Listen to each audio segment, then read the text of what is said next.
है ना, आज हम करने जा रहे हैं क्लास 10 के चैप्टर नंबर 3 की एक्सरसाइज 3.6। इस एक्सरसाइज के क्वेश्चन नंबर 2 को यहाँ सोल्व करेंगे। मूव करते अपने क्वेश्चन की तरफ। सो क्वेश्चन है आपका, 2 women and 5 men together finish an embroidery work in 4 days, while 3 women and 6 men can finish the same work in 3 days. Find the time taken by a woman alone to finish the work, also that taken by a man alone to finish the same work. So आपको यहाँ पर time निकालना है कि एक women and एक जो man है वो पूरा जो काम है उनको कितने टाइम में करता है, उस काम को कितना टाइम लेता है कंप्लीट करने में। तो यहाँ पर हमें टाइम अज्यूम करना होगा क्योंकि हमें उसी को फाइंड करना है। तो हम यहाँ पर स्टार्टिंग में लेते हैं, let the number of days, let the number of days taken by a woman to finish the work.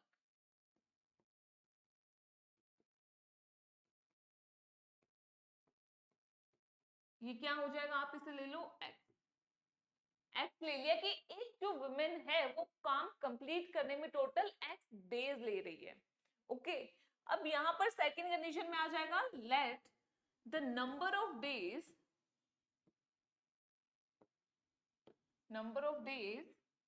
Taken by a man to finish the work is equals to, हम इसको ले लेते हैं 1, this is equals to 1। तो women ले रही है, एक सिंगल विमेन ले रही है एक्स डेज उस काम को कंप्लीट करने में, और सेम ही काम को कंप्लीट करने में एक मैन है वो वाई डेज ले रहा है। अब यहाँ पर हम नेक्स्ट स्टेप में क्या करेंगे, एक विमेन की कितनी एफिशिएंसी है काम करने की, एक दिन में वो टोटल कितना काम कर रही है। सिमिलरली एक मैन एक दिन में कितना काम करता है वो उसकी एफिशिएंसी होगी और हम उन्हें यहाँ पर निकालेंगे। एक चीज यहाँ पर हमने क्या निकाली, एक विमेन है वो एक्स डेज में काम कंप्लीट करती है, तो एक सिंगल विमेन है वो एक दिन में कितना काम करेगी, मतलब पर डे जितना काम एक विमेन कर रही है वो उसकी एफिशिएंसी है, उसकी क्षमता है काम करने की। और हमारे पास work and efficiency and time, इनमें रिलेशन होता है। क्या रिलेशन होता है, आपका जो वर्क होता है वो इक्वल होता है टाइम इनटू एफिशिएंसी, और एफिशिएंसी को हम यहाँ पर कैसे समझते हैं कि जो पर डे काम करने की कितनी कैपेबिलिटी है उस इंसान की, वो उसकी एफिशिएंसी होती है। और टाइम, जितना टाइम लेगा, मान लो वो 5 दिन ले रहा है इंसान, तो वो 5 दिन उसका टाइम हो जाएगा उस पूरे काम को कंप्लीट करने का। तो यहाँ पर यही फॉर्मूला हम यूज करेंगे इक्वेशंस को फॉर्म करने के लिए। इससे पहले हमें एफिशिएंसी पता होनी चाहिए। हमें ये पता है एक वुमेन है वो पूरा काम एक्स दिन में कर रही है, पर एक वुमेन एक दिन में कितना काम करेगी, हमें सबसे पहले ये निकालना होगा क्योंकि यही हमारी एफिशिएंसी है। तो यहाँ पर एफिशिएंसी के लिए हम नेक्स्ट स्टेप में लिखेंगे, work done by one women in 1 days, in 1 day, मतलब पर डे एक वुमेन कितना काम कर रही है। अब यहां पर ध्यान दीजिए, एक दिन में एक वुमेन है वो पूरा काम करने में एक्स दिन ले रही है। वन वुमेन कितना टाइम ले रही है, एक्स डेज, तो एक दिन में कितना काम करेगी, 1/x। अब ये x यहाँ पर डिनोमिनेटर में आ जाएगा, तो 1/x वर्क हो रहा है 1 डे में, तो एक दिन में 1/x पार्ट होगा। जो पूरा काम था उसका 1/x हिस्सा एक दिन में एक वुमेन कवर करेगी। तो यहाँ पर नेक्स्ट स्टेप में आ जाएगा 1/x, इतना काम हो रहा है एक वुमेन के द्वारा एक दिन में। सिमिलरली एक मैन एक दिन में कितना काम करेगा, वो हो जाएगा 1/y। और ये हमारा 1/ जो x है और 1/y है वो क्या दिखा रहा है, एफिशिएंसी दिखा रहा है कि एक वुमेन और एक मैन कितना एफिशिएंट है एक दिन में उस काम को करने में। तो यहां पर सेकंड स्टेप में आ जाएगा, work done by one man in 1 day. This is equals to 1/y. तो ये इनकी एफिशिएंसी आ गई। अब हम अपनी पहली कंडीशन की तरफ मूव करते हैं। तो अब यहाँ पर हम ये पार्ट हटा देते हैं क्योंकि हमें अब फाइनली इक्वेशन फॉर्म करने के लिए जो एफिशिएंसी चाहिए वो 1/x 1/y फॉर्म में हमारे पास आ गई है। तो अब यहाँ पर नेक्स्ट स्टेप में इक्वेशंस को फॉर्म करेंगे। तो पहली कंडीशन क्या है? पहली कंडीशन ये है 2 women and 5 men। तो कितने यहाँ पे हमने क्या लिया था? 1 वुमेन एक दिन में कितना काम करती है? एक इन वुमेन है वो कितना काम कर रही है? 1/x। अब यहाँ पर कितने वुमेन्स गिवन है? 2 वुमेन। तो 2 वुमेन कितना काम करेगी? अगर एक वुमेन है वो 1/x काम कर रही है, ठीक है, तो यहाँ पर टोटल 2 वुमेन्स है, तो 2 वुमेन्स कितना काम करेगी? 2 into 1/x, this is equals to 2/x। Same आपको मैन कितना गिवन है यहाँ पे? 5। तो अगर एक मैन है वो 1/y काम कर रहा है एक दिन में, तो 5 लोग, 5 आदमी कितना काम करेंगे? 5 मैन करेंगे 5 into 1/y। तो यहाँ पे बन जाएगा 5/y। तो ये हमारे पास किसकी एफिशिएंसी आ गई? 2 विमेन की एफिशिएंसी 2/x एंड 5 मैन की एफिशिएंसी हो गई 5/y। जो हमने 1/x एंड 1/y लिखा था वो सिर्फ एक single man and single women की एफिशिएंसी थी, बट यहाँ पर हमें क्या गिवन है? 2 विमेन एक मैन है, सॉरी 5 मैन है आपके, वो मिलकर काम कर रहे हैं।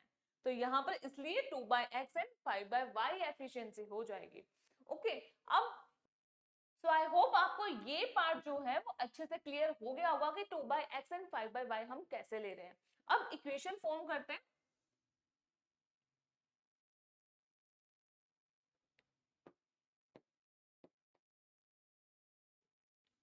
अब हमें पता है 2 वुमेन है 5 मैन है, उनकी टोटल एफिशिएंसी कैसे हो जाएगी? उन दोनों को प्लस करेंगे जो अभी हमने फाइंड किया। तो ये टोटल एफिशिएंसी है।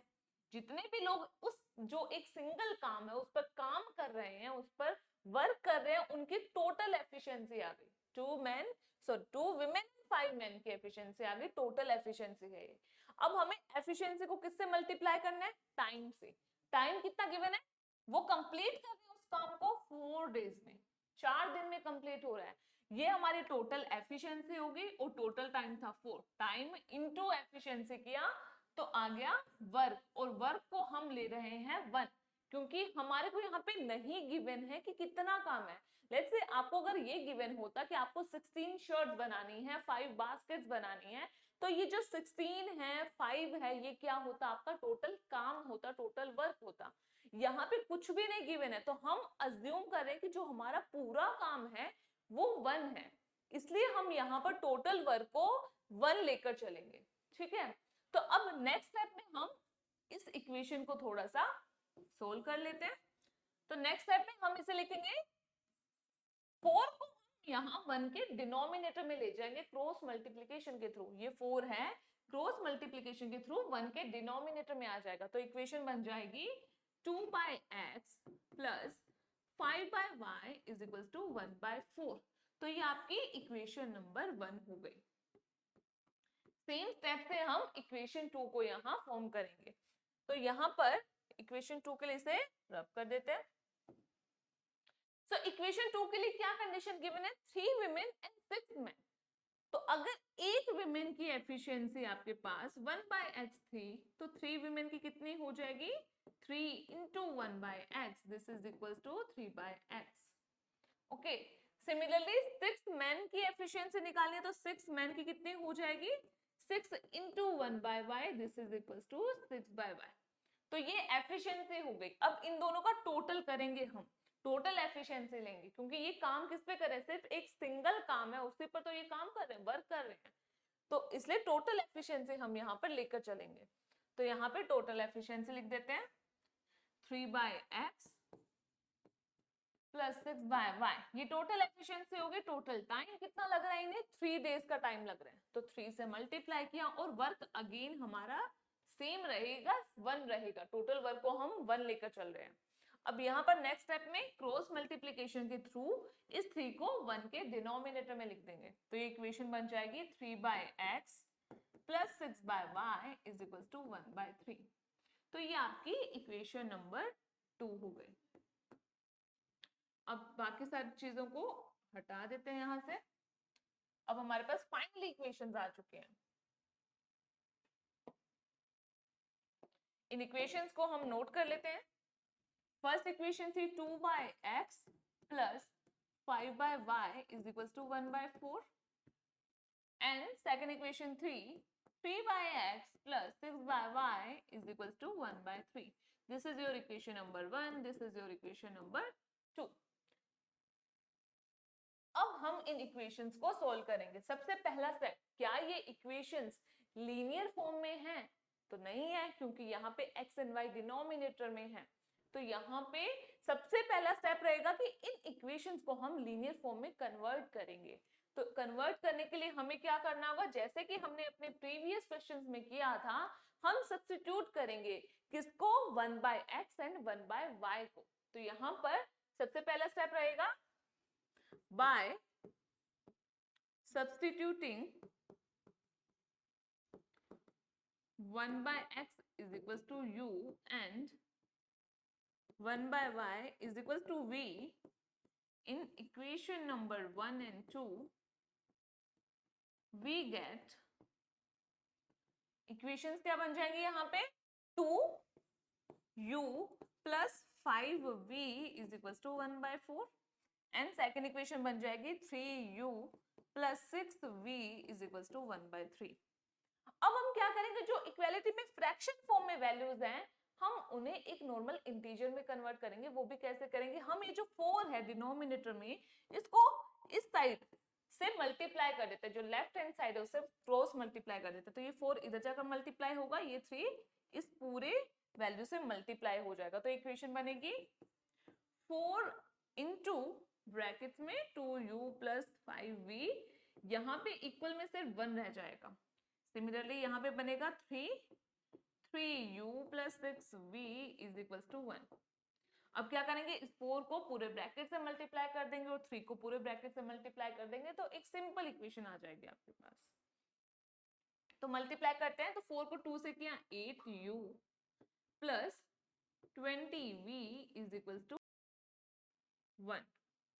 ओके, सेकेंड इक्वेशन बन जाएगी 3 3 9u plus 18v is equals to 1। Let's say ये आपकी इक्वेशन नंबर 3 है एंड ये आपकी इक्वेशन नंबर 4 है। अब यहाँ पर आप कोई भी मेथड अप्लाई कर सकते हैं। मैं इन्हें एलिमिनेशन मेथड से सोल्व करूंगी। एलिमिनेशन मेथड में हम क्या करेंगे, यहाँ पर u को एलिमिनेट करेंगे। u के कोफिशिएंट सेम नहीं है तो हम इन्हें सेम बनाएंगे। कैसे, यहाँ पर अगर मैं इस पूरी इक्वेशन को 9 से मल्टीप्लाई करूं और इसे 8 से, तो u के कोफिशिएंट सेम बन जाएंगे। 8 9 जा 72 एंड 9 8 जा 72। तो दोनों इक्वेशन में u के कोफिशिएंट 72 बन रहे हैं, सेम बन रहे हैं। तो आगे हम एलिमिनेशन मेथड इजीली अप्लाई कर पाएंगे फिर। तो यहाँ पर सबसे पहले मल्टीप्लिकेशन करते हैं। 8 9 जा 72u प्लस 9 2 जा 18, तो यहाँ पे 180 आ जाएगा। v इज इक्वल टू 1 हो जाएगा। सेम नेक्स्ट स्टेप में 72u प्लस 18 8 जा 144v इज इक्वल टू 8। यहाँ पर आपने 9 को 1 से मल्टीप्लाई किया है तो यहाँ पर 9 आएगा, 1 नहीं आएगा, 9 बन जाएगा। ठीक है, अब हम सब्ट्रैक्ट करेंगे। सब्ट्रैक्ट करेंगे तो नीचे वाली इक्वेशन के साइन चेंज हो जाएंगे। यहाँ पर प्लस का 72u है और नीचे माइनस का 72u है, तो ये हो जाएगा कट। अब आपको 180 में से 144 को सब्ट्रैक्ट करना है। सब्ट्रैक्ट करने पर कितना बनेगा, यहाँ पर 36v is equal to 1। 9 minus 8 हो जाएगा 1। तो यहाँ पर v की वैल्यू आ जाएगी 1/36। तो ये आपकी v की वैल्यू आ गई। अब हमें u की वैल्यू चाहिए और u की वैल्यू हम कहां से निकालेंगे, हम इस इक्वेशन में 3u plus 6v is equals to 1/3 इसमें पुट कर देते हैं v की जगह 1/36। तो ये आपकी इक्वेशन बनेगी। Now put v is equals to 1/3 इन किस इक्वेशन में पुट कर रहे हैं हम, इसमें 3u plus 6v is equals to 1/3। हम ये क्यों कर रहे हैं, इस इक्वेशन में मैं क्यों पुट कर रही हूँ, क्योंकि देखो यहाँ पर v के साथ v की वैल्यू क्या है 1/36 है, तो अगर मैं यहाँ पर 6 v की जगह 1/36 लिखूंगी तो यहाँ पर 36 और 6 कट हो जाएगा ना, 6 36 होता है तो यहाँ पर 6 बच जाएगा, तो 1/6 वैल्यू आ जाएगी, तो यहाँ पर कैलकुलेशन इजी हो जाएगी। तो आपको ऐसे भी छोटे छोटे चीजें ध्यान में रखने कि हम किस इक्वेशन में पुट करें सो दैट कि हमारे को टाइम कम लगे कैलकुलेशन करने में और कैलकुलेशन भी इजी हो, इसलिए मैं इस पर्टिकुलर इक्वेशन को यहाँ पर ले रही हूँ। तो यहाँ पर अब हम इस इक्वेशन में पुट करते हैं value, in this equation we get, equation में पुट की वैल्यू तो क्या आएगा, this implies 3u plus 6 into 1/36, यहाँ पर आपकी वैल्यू 36 थी, इज इक्वल्स टू 1/3, तो यहाँ पर 36 से 6 कट हो तो यहाँ बन गया 6, तो इक्वेशन बन रही है 3u plus 1/6 is equals to 1/3। अब 1/6 को राइट साइड में शिफ्ट कर देते हैं, तो यहाँ पर कैलकुलेशन करते हैं हम अपने, तो यहाँ पर बनेगा 3u is equal to 1/3 minus 1/6, तो यहाँ पर वैल्यू बनेगी, क्योंकि 6 में 3 का आपका एलसीएम क्या होता है 6 होता है, तो डिनोमिनेटर में 6 आ जाएगा। अब 6 को 3 से डिवाइड किया तो बना 2, 3 2 6 होता है, 2 इंटू न्यूमरेटर वाला जो वैल्यू है 1 है तो 1 से मल्टीप्लाई किया तो 2 आ गया, फिर यहाँ पर 6 को 6 से डिवाइड किया तो 1 आया, 1 इंटू 1 करेंगे तो 1 आ जाएगा, तो यहाँ पर बन गई वैल्यू 1/6, तो यहाँ पर अब फाइनली u की वैल्यू आ जाएगी 1/6 इंटू 3। अब ये 3 कहाँ से आया, क्योंकि यहाँ पर जो 3 था वो 6 के साथ क्रॉस मल्टीप्लाई होगा, यहाँ पर जब क्रॉस मल्टीप्लाई करेंगे तो ये जो 3 है वो 6 के पास चला जाएगा मल्टीप्लीकेशन में, तो यहाँ पर 6 इंटू 3 हो जाएगा, सो फाइनली u की वैल्यू आएगी 1/18, तो ये आपकी u की वैल्यू होगी। सो v की वैल्यू आपकी आ रही है 1/36, u की वैल्यू आ रही है 1/18, हमें u एंड v नहीं चाहिए, हमें x एंड y चाहिए, तो अब हम आगे x एंड y की वैल्यूज निकालेंगे। यहाँ पर हमने 1/x is equal to u लिया था, 1/y is equal to v लिया था, उसी कंडीशन को यहाँ से हम आगे मूव करवाएंगे। सो यहाँ लिखेंगे हम since 1/x is equal to u and 1/y is equal to v, और u एंड v की वैल्यूज पुट करेंगे तो आएगा 1/x is equal to 1/18 and 1/y, v की वैल्यू क्या है 1/36, तो यहाँ पर x की वैल्यू क्या आ जाएगी, क्रॉस मल्टीप्लाई करेंगे तो x आ जाएगा 18 एंड क्रॉस मल्टीप्लाई करेंगे तो y आ जाएगा 36, तो यहाँ पर फाइनली आएगा x is equal to 18 days, y is equals to 36 days. So total number of days जो विमेन ले रही है, एक सिंगल विमेन ले रही है काम कंप्लीट करने में, वो है 18, एंड एक सिंगल मैन कितने दिन में पूरा काम कर रहा है 36 डेज में कर रहा है, तो यही आपका फाइनल सोल्यूशन है। सो आई होप आपको ये क्वेश्चन अच्छे से क्लियर हो गया होगा। अगर आपको हमारी ये वीडियो पसंद आई है तो इसे लाइक एंड शेयर कीजिए, चैनल को सब्सक्राइब कीजिए और ऐसे ही इंटरेस्टिंग वीडियोस के अपडेट के लिए बेल आइकन जरूर प्रेस कीजिए। इसी के साथ अगर आपको कोई भी डाउट्स हैं तो हमें कमेंट सेक्शन में जरूर बताइए, हम आपके डाउट्स को डेफिनेटली सॉल्व करेंगे। मिलते हैं अपने नेक्स्ट वीडियो में, थैंक यू।